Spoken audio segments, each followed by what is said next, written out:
আমাদেরকে সেই পানির ন্যায্য হিস্সা যেটা আমরা পাই সেটা থেকে কিন্তু আমাদের ক্রমাগত বঞ্চিত করে আসছে। বাংলাদেশ মূলত একটা গভীর চ্যালেঞ্জের সম্মুখীন হয়েছে। এই চ্যালেঞ্জটি হচ্ছে, একদিকে তো রাজনৈতিক চ্যালেঞ্জ আছেই, অর্থনৈতিক চ্যালেঞ্জ আছে, আরেকটা হচ্ছে আপনার এখন একটা ভৌগোলিক অস্তিত্বের চ্যালেঞ্জের সম্মুখীন হয়েছে। পানি আমাদের রাইট। যে নদীগুলো ভিন্ন দেশ থেকে আমাদের দেশে এসে প্রবাহিত হচ্ছে এবং আমাদের দেশ থেকে সমুদ্রে যাচ্ছে, এই পানির অধিকারটা আমাদের একেবারে স্বীকৃত অধিকার। এই অধিকার থেকে আমাদেরকে কেউ বঞ্চিত করতে পারে না। কিন্তু দুর্ভাগ্যজনক হলো সত্য যে আমাদের প্রতিবেশী দেশ, যারা আমাদের বন্ধু দেশ হিসাবে অত্যন্ত ঘনিষ্ঠ বলে আমরা সবাই মনে করি, সেই দেশ আমাদেরকে সেই পানির ন্যায্য হিস্সা যেটা আমরা পাই সেটা থেকে কিন্তু আমাদের ক্রমাগত বঞ্চিত করে আসছে।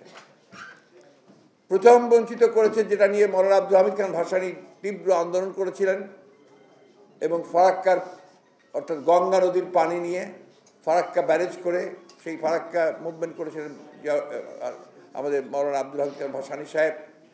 এবং তখন আমাদের এই শহীদ প্রেসিডেন্ট জিয়াউর রহমান, যার কথা আপনারা সবাই বলছেন, যাকে আমরা সবাই জানি, যিনি আমরা যাদেরকে হৃদয়ে ধারণ করি, এই মানুষটি কিন্তু সেদিন ফারাক্কার বিষয় নিয়ে জাতিসংঘে পর্যন্ত গেছেন।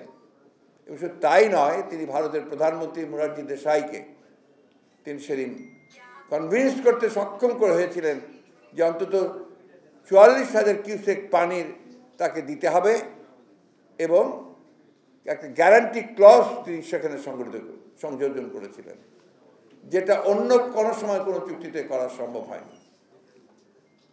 প্রিয় বন্ধুগণ, এই পানির ব্যাপারটা আমি এই জন্য বলছি যে আমরা এটা নিয়ে বহু খেলা হচ্ছে। আমরা এই সরকার ক্ষমতায় আসার পরেই শুনলাম যে আমাদের আরেকটি নদী, যে নদীটা সব খুব বড় নদী এবং যেখানকার পানি নিয়ে আমাদের প্রচুর সমস্যা, তিস্তা, সেই পানির বন্টন একটা চুক্তি হবে ভারতের সঙ্গে।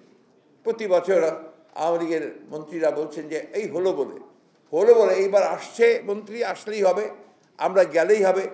আজকে দেখা যাচ্ছে যে আপনার 15-16 বছর পর্যন্ত তারা ক্ষমতায় আসার পর এখন পর্যন্ত তিস্তার পানি চুক্তির কথা আর বলেই না, নতুন কথা বলতে শুরু করেছে যে তিস্তা প্রকল্প।